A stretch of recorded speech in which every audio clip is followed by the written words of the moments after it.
सबसे पहले आपको कोरोना संकट की जानकारी दे दे। देश भर में हर दिन के साथ देश में कोरोना का कहर भी बढ़ता जा रहा है। कुल आंकड़े जहां तक जा पहुंचे हैं उसकी तस्वीर वाकई चिंता पैदा करती है। जो ताजा आंकड़े जारी हुए हैं उसके मुताबिक देश में कोरोना के केसेस बढ़कर 4,73,000 को पार कर चुके हैं।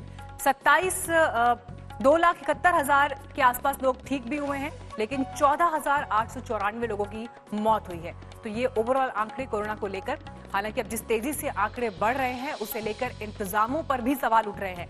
अगर आप बीते 24 घंटे की तस्वीर देखेंगे तो इसमें देखिए कुल मामले 16,922 और ये आंकड़ा हर रोज के हिसाब से बढ़ता है। अगर आप ठीक होने वाले लोगों की संख्या देखिए 13,000 लोग स्वस्थ भी हुए हैं, लेकिन 418 लोगों की बीते 24 घंटे में मौत हुई है।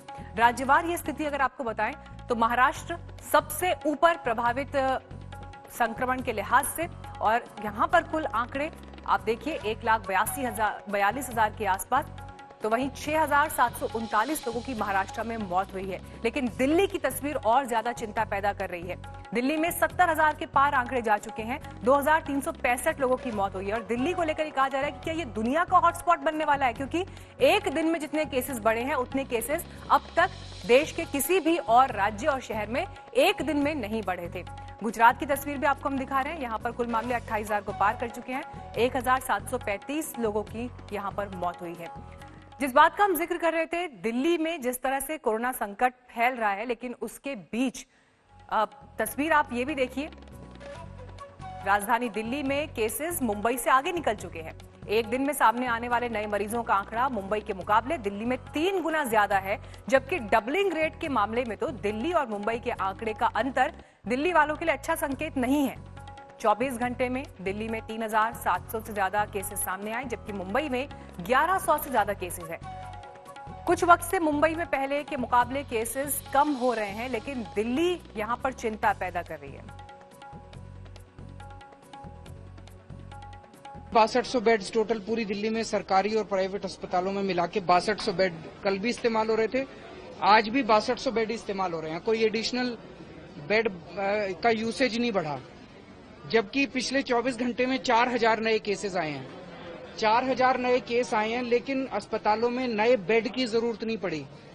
इससे दो चीजें दिखाई दे रही हैं। एक तो ये कि दिल्ली में जो कोरोना है वो उतना सीवियर नहीं है।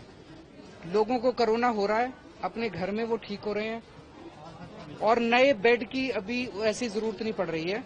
और दूसरा ये बताता है कि जितने मरीज बेड्स हॉस्पिटल से ठीक होके जा रहे हैं उतने ही एंटर कर रहे हैं। तो बेड्स की एक स्टेबिलिटी सी नजर आ रही है पिछले कुछ दिनों में। अरविंद केजरीवाल कहां गए हैं?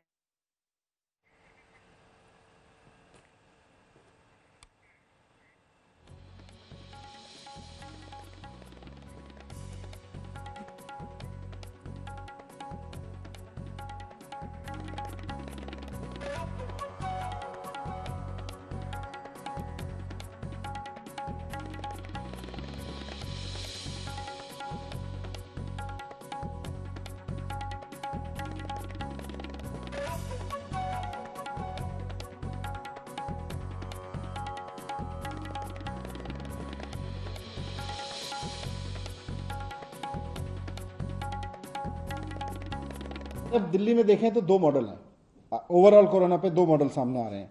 एक तो ये अमित शाह जी वाला मॉडल है कि जिसमें हर आदमी को पॉजिटिव पाए जाने पे Covid care centre, quarantine centre जाना जरूरी है। कोई भी हो, पॉजिटिव पाए जाने पे तुरंत उसको क्वारंटीन सेंटर लेके जाना पड़ेगा, चाहे बस में बिठा के ले जाना पड़े।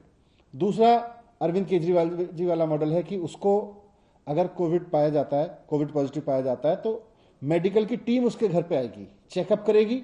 अगर हॉस्पिटल जाना है तो हॉस्पिटल भेजेगी, अगर घर पे ही रहना है तो घर पे रहने के लिए दिशा निर्देश देगी, और अगर उसके घर में व्यवस्था नहीं है तो उसको क्वारंटीन सेंटर भेजने के लिए कहेगी। तो ये तो संघ ही बनाना चाहते थे दिल्ली को, ये तो दिल्ली को स्वर्ग बनाना चाहते थे। तो ये घर घर जाकर इंफ्रास्ट्रक्चर है इनके पास, पैसे को तो ऐड में लगा रहे हैं। आप कहां से घर घर जाकर लोगों की चेकिंग करा देंगे? या दिल्ली के लोगों को गुमराह करने के लिए ये भी तुम एक राजनीति कर रहे हो आपस में, तुम ऐसी भाषा बोलो, मैं ऐसी भाषा बोलूंगा। तो इनका करेक्टर सामने आ गया, ये एक्सपोज हो गए। अब तो इनको राइट टू रिकॉल में जाना चाहिए। केजरीवाल के अंदर अगर मानवता है, गैरत है, तो केजरीवाल बोला करते थे कोई सरकार फेल हो जाए तो राइट टू रिकॉल की व्यवस्था होनी चाहिए देश के अंदर। तो केजरीवाल साहब आपका क्या कहना है इसमें? मनीष सिसोदिया आपका क्या कहना है? अब राइट टू रिकॉल में जाना चाहिए नहीं जाना चाहिए लोगों को? जी